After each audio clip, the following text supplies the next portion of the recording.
ഇപ്പൊ ഭൂമിയിലുള്ള നമ്മുടെ അമ്മയുടെ മെമ്പേഴ്സിന് മാത്രമേ ഞാൻ കണ്ടിട്ടുള്ളൂ. ഇപ്പൊ ഏറില് അമ്മയുടെ മെമ്പേഴ്സ് എല്ലാവരും ഏറിൽ നിൽക്കുകയാണ്.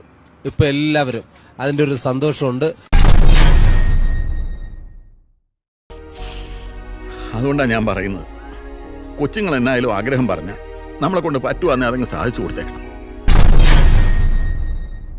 പക്ഷെ നല്ല നടനാവണമെങ്കിൽ ജീവിതാനുഭവങ്ങൾ വേണം, നല്ല നിരീക്ഷണ ബോധം, നമുക്ക് ചുറ്റുമുള്ള ആളുകൾ, സുഹൃത്തുക്കൾ, ശത്രുക്കൾ, പരിചയം പോലും ഇല്ലാത്തവരെ കഥാപാത്രങ്ങൾ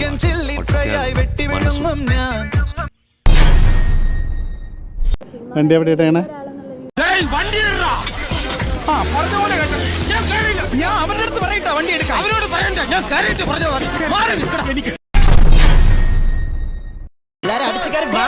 നമുക്കൊന്ന് അടിച്ച് കേറാം. അവരങ്ങനെ അടിച്ച് കേറി വരട്ടെ.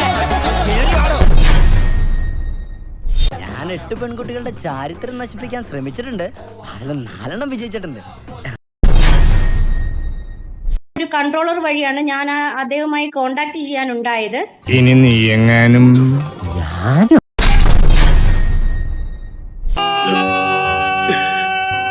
ഹേമ കമ്മിറ്റി റിപ്പോർട്ട് പുറത്തു വന്നതുകൊണ്ട് ഒന്നും സംഭവിക്കാൻ പോകുന്നില്ലെന്ന് നടനും MLA-യുമായ മുകേഷ്. ഇവിടെ എന്നെ പോലെ ആത്മാർത്ഥതയുള്ള ഒരു കലാകാരന് മാനമര്യാദക്ക് ജീവിക്കാനൊക്കത്തില്ലെന്ന് ഇന്നെനിക്ക് മനസ്സിലായി. മാനമര്യാദ കല ഇതൊക്കെ എനക്കെന്താണോ ബന്ധോ? മാനം മര്യാദ കാണിച്ചതിന് ചിലപ്പോ ആരെങ്കിലും കൈവച്ച് കാണും.